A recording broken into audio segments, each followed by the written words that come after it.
Selamat datang kembali di Mas Raffi Channel, tempat belajar akuntansi terbaik bagi siswa dan mahasiswa gaul. Kali ini kita akan belajar wesel tagih dan wesel bayar. Sebelum melanjutkan materi, siapkan terlebih dahulu catatan saudara agar tidak lupa pertemuan kali ini ya. Pertama kita akan membahas tentang pengertian wesel tagih dan bayar menurut para ahli. Pengertian wesel adalah bentuk janji tertulis yang berkaitan dengan uang dari satu pihak yang diberikan ke pihak lainnya. Dalam janji tertulis itu akan tercatat tanggal pembayaran sejumlah uang yang harus ditepati. Nah, wesel ini sendiri ada dua, yakni wesel bayar dan wesel tagih. Pengertian wesel bayar. Wesel bayar merupakan bentuk dari surat utang yang dibuat atau diterbitkan oleh sebuah perusahaan atau entitas dengan tujuan agar wesel ini bisa digunakan untuk membayar sebuah utang usaha yang sudah atau telah jatuh tempo.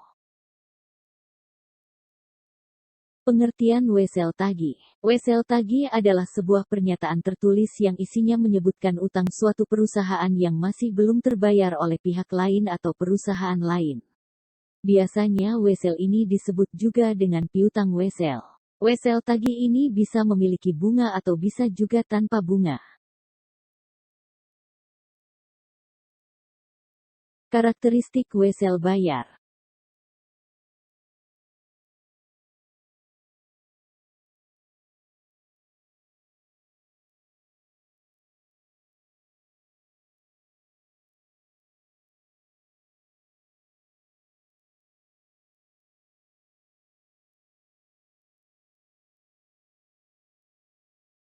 Wesel ini dibuat berdasarkan dari sudut pandang peminjam atau pihak yang harus melakukan pembayaran.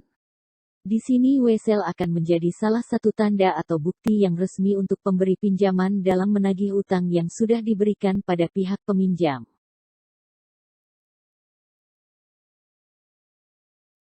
Dalam sebuah jurnal wesel jenis bayar akan bertambah di sisi kredit. Tapi perlu dicatat wesel ini juga bisa saja masuk pada sisi debit. Perbedaan tersebut dapat dilihat pada saat wesel diterbitkan. Wesel ini bisa dimasukkan pada sisi kredit saat penerbitan namun akan masuk sisi debit saat terjadi pelunasan. Ketiga, wesel bayar termasuk pasifa. Utang wesel ini merupakan jenis kewajiban dari penerbit wesel untuk melakukan pelunasan pada pihak lain. Prinsip ini sesuai dengan pengertian pasifa sehingga secara otomatis wesel ini merupakan pasifa. Jika perusahaan memiliki utang wesel maka hal ini merupakan salah satu hal yang harus dibayar sesuai dengan kesepakatan yang sudah dicapai dengan pihak lain. Selanjutnya kita akan membahas karakteristik wesel tagih. Pertama, dibuat dari sudut pandang pemberi pinjaman. Berlainan dengan wesel jenis bayar, wesel tagih ini merupakan perjanjian tertulis yang diterbitkan atau dibuat dari pihak si pemberi pinjaman atau pihak yang nantinya menerima pembayaran dari peminjam. Wesel ini merupakan dasar dari bukti piutang perusahaan pada pemberi pinjaman.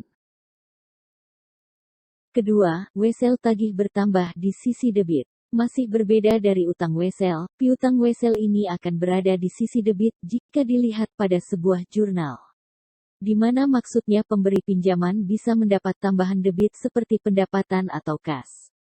Hal ini berarti piutang wesel ini merupakan salah satu aset dari sebuah perusahaan di mana bisa menambah kekayaan pada satu perusahaan.